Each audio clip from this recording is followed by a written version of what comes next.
Film की शुरुआत एक साथ पड़ोस में एक अच्छी धूप वाली सुबह में होती है। शैनन अपने स्टोर रूम में खुशी से कपड़ों में कुछ लपेट रही होती है। कुछ देर बाद वो घर से बाहर आती है और जो वो लपेट रही थी उसको कूड़ेदान में डाल देती है। फिर वो अपनी बेटी क्लेयर को साइकिल चलाना सिखाने लगती है। उनका एक पेट डॉग भी था, वो भी उनके साथ इसी मौज मस्ती को एंजॉय करने लग जाता है और ये हर रोज की तरह ही नॉर्मल दिन होता है। लेकिन जब क्लेयर घर वापसी आती है तो चीजें कुछ खतरनाक हो जाती है। वो स्टोर रूम में अपनी माँ को ढूंढने जाती है, लेकिन उसे पता चलता है कि उसकी जो माँ है उसकी मौत हो चुकी है। इसके बाद फिल्म कई वर्षों बाद आगे जाके शुरू होती है, जहाँ क्लेयर अब बड़ी हो चुकी है। क्लेयर अचानक नींद से जाग जाती है। उसे पता चलता है कि उसे आज भी अपनी माँ की मौत के बारे में बुरे सपने आते हैं। अब वो अपने पिता जोनाथन के साथ रहती है, जो कचरा बीनने का काम करता है। उनके परिवार में जो मैक्स नाम का डॉग था, अब वो भी बड़ा हो जाता है और वो उसका सबसे अच्छा दोस्त होता है। तैयार होने के बाद क्लेयर अपनी साइकिल पर ही स्कूल जाती है। रास्ते में वो अपनी पड़ोसी मिस डेलुका को भी मिलती है और अपने मामा से भी मिलती है। बूढ़ा आदमी अपना अखबार वापस पाने की कोशिश कर रहा है, लेकिन क्लेयर उसे अखबार दिलाने की कोशिश करती है। जैसे ही वो अपनी साइकिल घुमाती है, स्कूल की एक बदमाश लड़की डार्सी दूसरी तरफ से आती है। क्लेयर सही समय पर मुड़ जाती है, लेकिन उसकी साइकिल गाड़ी से टकरा जाती है और वो नीचे गिर जाती है।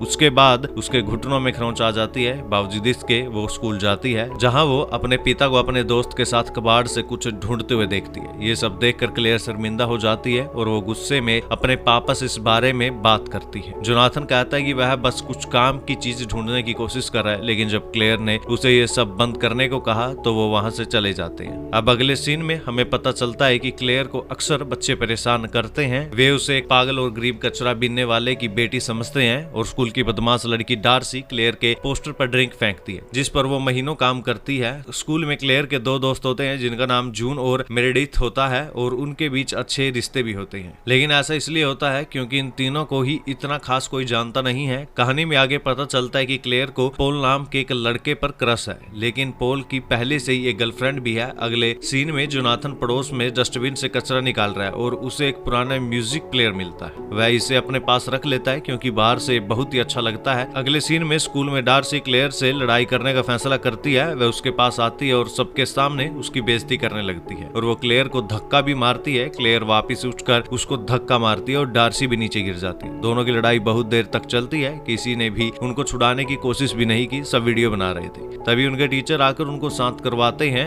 अगले सीन में जब क्लेयर घर पहुंचती है तो उसके पापा कहते हैं कि उनके पास उसके लिए कुछ है। फिर वह अपने कमरे में चली जाती है तो वह अपने बिस्तर में कपड़े में लिपटी हुई चीज को देखती है। क्लेयर ने जब इसे खोला तो वो वही पुराना म्यूजिक प्लेयर होता है जो उसके पापा को कबाड़ से मिला था। वह इसे खोलने की कोशिश करती है, लेकिन ये नहीं खुलता और उस पर चाइनीज भाषा में कुछ शब्द भी लिखे हुए होते हैं। क्लेयर उन वर्ड्स को समझ भी जाती है जिस पर 7 इच्छाओं के बारे में लिखा होता है, लेकिन वो इन सब पर विश्वास नहीं करती है, इसलिए बॉक्स को अपनी मेज पर ही रख देती है और अपने काम पर लग जाती है। थोड़ी देर बाद उसे अपने दोस्त का मैसेज आता है। उसकी फ्रेंड उसे डार्सी के इंस्टाग्राम पोस्ट को चेक करने के लिए कहती है। क्लेयर फिर ऑनलाइन जाती है और वो देखती है कि डार्सी ने उनकी लड़ाई का वीडियो पोस्ट कर दिया है। उसने उसके पापा का स्कूल में डंपस्टर ड्राइविंग का भी एक वीडियो अपलोड किया है। इस पर क्लेयर को गुस्सा आ जाता है और वो गुस्से में सोचती है कि उन्हें इस अजीब बॉक्स को मौका दिया जाए, देखते हैं ये इच्छा पूरी भी करता है या नहीं। वह उस पर अपना हाथ रखती है और वो कहती है कि डार्सी सड़ जाए। अपनी पहली इच्छा बताने के बाद क्लेयर को याद आया कि उसने मैक्स को बाहर छोड़ दिया है। वह उसके लिए दरवाजा खोलती है, लेकिन कुत्ता अंदर आने से इनकार कर देता है। उस पूरी रात वो बस बॉक्स को देखता रहता है, जैसे कि उसे कुछ ठीक ना लग रहा हो। क्लेयर के सो जाने के बाद जो मिस्टीरियस म्यूजिक प्लेयर होता है वो अपने आप खुल जाता है और कुछ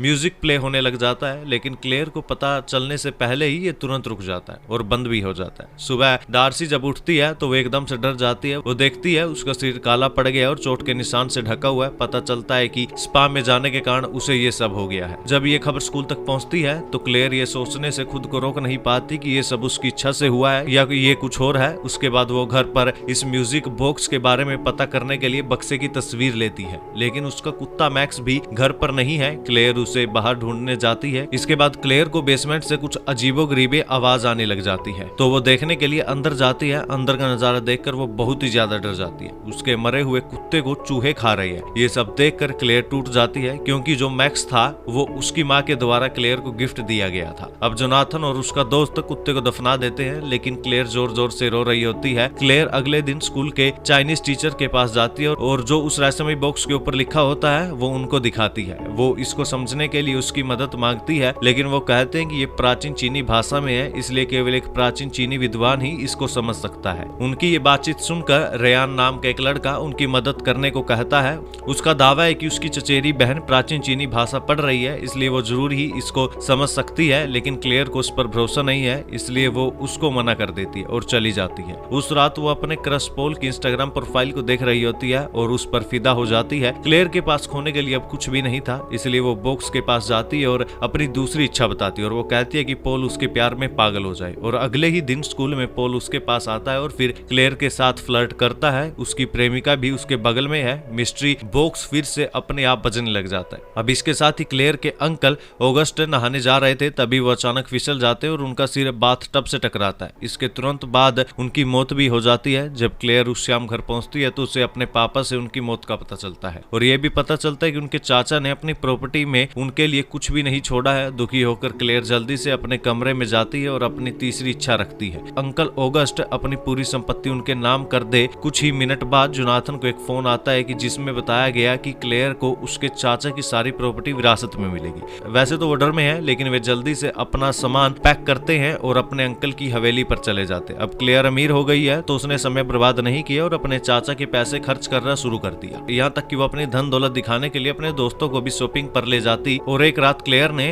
उस म्यूजिक बॉक्स को अपने आप बजते हुए देखा, लेकिन वो उस खतरे से पूरी तरह अनजान है जो उसके पड़ोसी पर आने वाला है। मिस डेलुका जब रसोई में काम कर रही होती है, वो गलती से मशीन चालू कर देती है, लेकिन वो मशीन उसके बालों को खींच लेती है और उसकी गर्दन को अलग कर देती है, जिससे उसकी मौके पर ही मौत हो जाती है। अगले दिन पॉल स्कूल में अपनी गर्लफ्रेंड से ब्रेकअप कर लेता है और क्लेयर को प्रपोज करता है। वो उससे डेट पर चलने के लिए भी कहता है। क्लेयर इस बारे में सोचने के लिए कुछ समय मांगती है और शाम को क्लेयर ने आखिर बॉक्स के बारे में और अधिक जानने के लिए रायन की मदद लेने की सोची। रायन खुशी खुशी उसे अपनी बहन जीना के पास ले जाता है। फिर जीना बॉक्स को देखती है और कहती है कि ये एक चीनी विस्फोट है जो 7 इच्छाओं को पूरा करते हो, और उसे उस पर लूमई अक्षर भी लिखे हुए मिले और उसने अंदाजा लगाया कि वो इसकी मालिक। इंटरनेट पर नाम की खोज करने पर उसे पता चलता है कि लूमई के पूरे परिवार को कुछ बदमाश लोगों ने मार डाला था, इसलिए उसने अपना म्यूजिक बॉक्स लिया और कई दिनों तक प्रार्थना करती रही जब तक कि जादुई शक्ति ने उसे उत्तर नहीं दिया। लूमई ने उस जादुई शक्ति का इस्तेमाल तब अपने सभी दुश्मनों को मारने और अमीर बनने के लिए किया था, लेकिन आखिर में उसने रहस्यमय कारणों से जो हम सोच भी नहीं सकते हैं वो काम किए हैं। और फिर जीना जो उस पर जो लिखा हुआ है उसे समझने की कोशिश करती है, लेकिन वो उसको समझ नहीं आता है और वो कुछ अलग ही भाषा में लिखे हुए थे, इसलिए वो उनकी एक तस्वीर लेती है और उसके बारे में ज्यादा जानने के लिए उसे अपने दोस्त को भेजती है। अब अगले सीन में जब रायन और क्लेयर घर जा रहे होते हैं तो वो एक बार फिर अपने पिता को डस्टबिन से कचरा निकालते हुए देखती है और गुस्से से भरकर वो घर चली जाती है और अपनी चौथी इच्छा रखती है कि उसको उसके पिता के कारण कहीं शर्मिंदगी उठानी पड़ी है। उसकी खुशी के लिए जोनाथन तुरंत एक शांत आदमी बन जाता है और वो उसके दोस्त के सामने बाजा बजाना शुरू कर देता है। आखिर जीना को भी उस प्राचीन भाषा को समझने के लिए दोस्त से एक ईमेल मिलता है। जब वो इसे पढ़ती है तो वो बहुत ज्यादा चौंक जाती है और जो म्यूजिक बॉक्स होता है वो भी क्लेयर के घर पर वापस चला जाता है। मिस्ट्री बॉक्स में अपने आप एक भयानक गाना बजना शुरू हो जाता है, जिससे ये पता लग जाता है कि कोई मरने वाला है। इसके साथ ही जीना के कमरे में बिजली भी गुल हो गई, जिससे उसे बाहर निकलने के लिए मजबूर होना पड़ा। वो मिस्ट्री बॉक्स की सच्चाई के बारे में बताने के लिए रेयान को फोन करने की कोशिश करती है, लेकिन हवा के तेज झोंके से उसका फोन बालकनी से गिर जाता है। इसके बाद जीना जल्दी से अपने कमरे के अंदर चली जाती है, लेकिन वो गलती से लड़खड़ा जाती है और एक नुकीली मूर्ति से टकरा जाती है और इससे उसकी मौत हो जाती है। सुबह में रेयान को उसका टूटा हुआ फोन फर्श पर मिलता है। उसने मोबाइल में टाइप किया हुआ मैसेज पढ़ा जो जीना उसे कल रात भेजने वाली थी और इससे रेयान बहुत ज्यादा डर जाता है। फिर वो जीना के कमरे की ओर भागते और वहाँ मूर्ति के सामने उसकी डेड बॉडी मिलती है। बाद में स्कूल में रायन क्लेयर के पास जाता और पूछता है कि क्या उसने हाल ही में कोई इच्छा की है। उसने बताया कि उसने अपनी चचेरी बहन जीना को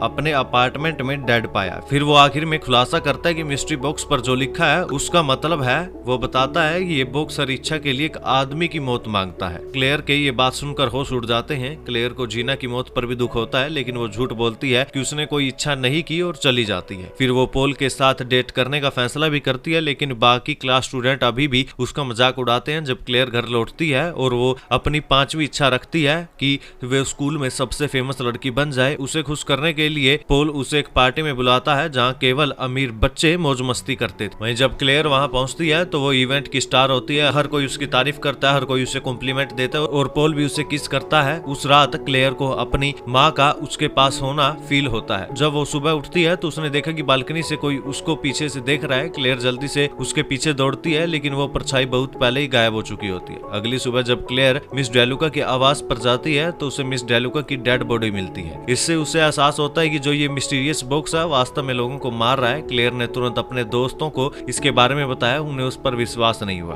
उनके कहने पर क्लेयर उस बॉक्स को डस्टबिन में डालने के लिए ले जाती है, लेकिन जब वो अपने पिता को म्यूजिक बजाते हुए सुनती है तो क्लेयर रुक जाती है। अगली रात स्कूल में एक फेयरवेल पार्टी होती है जहाँ स्कूल के सारे स्टूडेंट आए हुए थे। क्लेयर पोल के साथ उसकी कार में बातें कर रही थी। उसने पोल से उसका फोन मांगा। जब वो उसकी गैलरी में देखती है तो वहाँ अपनी तस्वीरें देखकर वो चौंक जाती है। क्लेयर को अब समझ आ जाता है कि रात को जो उसका पीछा कर रहा था वो पोल ही था। ये सब देखकर क्लेयर तुरंत उससे ब्रेकअप कर लेती है, लेकिन पोल उसे छोड़ने वाला नहीं है। बाद में पार्टी में हम मेरिडेथ को 27वीं मंजिल पर एक गेम खेलते हुए देखते हैं। उसी समय म्यूजिक बॉक्स भी अपने आप बजने लग जाता है। अब ये पता चल ही जाता है कि बेचारी मेरिडेथ ही अगली शिकार है और जैसे ही वो लिफ्ट में जाती है और लिफ्ट बहुत जोर से नीचे गिरती है और उसकी वहां पर मौत हो जाती है, जिसे देखकर सभी डर जाते हैं। बाद में रैन सदमे में क्लेयर को कुछ दिखाने के लिए अपने घर ले जाता है और उन्हें पता चलता है कि उन्होंने बॉक्स पर कुछ रिसर्च किया और उन्हें पता लगा कि इसके सभी पिछले मालिकों ने अपनी 7 इच्छाएं पूरी होने के बाद ऐसे काम किए हैं जो हम सोच भी नहीं सकते। इसका मतलब यह है कि अगर क्लेयर 2 और इच्छाएं करती है